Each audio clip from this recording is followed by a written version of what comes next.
सबसे हास्यास्पद मुझे ये कथन लगता है कि हिंदू इसलिए पढ़ते हैं कि अंग्रेजी अच्छी हो जाए, जबकि हिंदू पढ़ने की शर्त है कि अंग्रेजी अच्छी थी। अगर आप हिंदू पढ़ते हैं अंग्रेजी अच्छी करने के लिए, तो आप कैसी अंग्रेजी करना चाह रहे हैं मैं इससे डर जाता हूं, क्योंकि अंग्रेजी बहुत अच्छी हो तब हिंदू समझ में आना शुरू होता है। और जब कोई मुझे कहता है कि अंग्रेजी अच्छी करने के लिए हिंदू पढ़ रहा हूं, अच्छा अंग्रेजी अच्छी करने के लिए पहले क्या पढ़ना चाहिए? अंग्रेजी में चंपक पढ़नी चाहिए, अंग्रेजी में लोटपोट पढ़नी चाहिए, ऐसी जो पत्रिकाएं आती हैं अंग्रेजी में वो सब पढ़ो, चंदा मामा टाइप कहानियां पढ़ो अंग्रेजी में, अंग्रेजी उससे ठीक होगी। हिंदू तो चरम स्तर है, उसका प्रयोग तो बाद में होना चाहिए। इसलिए मैं आपको बड़े स्पष्ट शब्दों में सलाह दे रहा हूं, हिंदू ना पढ़े। हिंदू ना पढ़े के साथ साथ मैं ये भी कह रहा हूं कि कोई भी न्यूज़पेपर नहीं पढ़ेंगे तब भी चलेगा। वैसे आप पढ़ते हैं?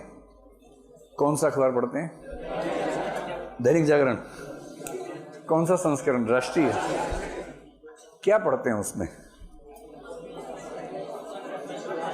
मतलब मेन खबरें पढ़ते होंगे। एक तो पहला पेज जो मेन खबरें आती हैं, दिल्ली में ऑड इवन लागू, ऑड इवन खारिज, ये सब एक तो ये पढ़ते होंगे। और संपादकीय पढ़ लेते होंगे।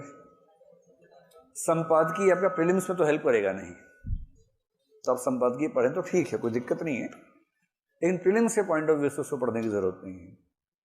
और जो फ्रंट पेज की रोचक खबरें हैं वो प्रीलिम्स में आती नहीं है। और बाद में एक दो रंगीन पृष्ठ होते हैं जो खाली समय में आप देखते होंगे,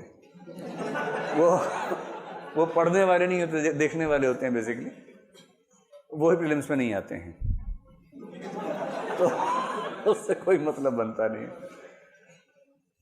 मतलब ये दुर्भाग्य है कि हिंदी भाषा में एक भी अखबार ऐसा नहीं है जो आपकी जरूरतों को पूरा करता हो। और जब हिंदी में एक भी अखबार ऐसा नहीं है तो उसमें टाइम क्यों खराब करते हैं?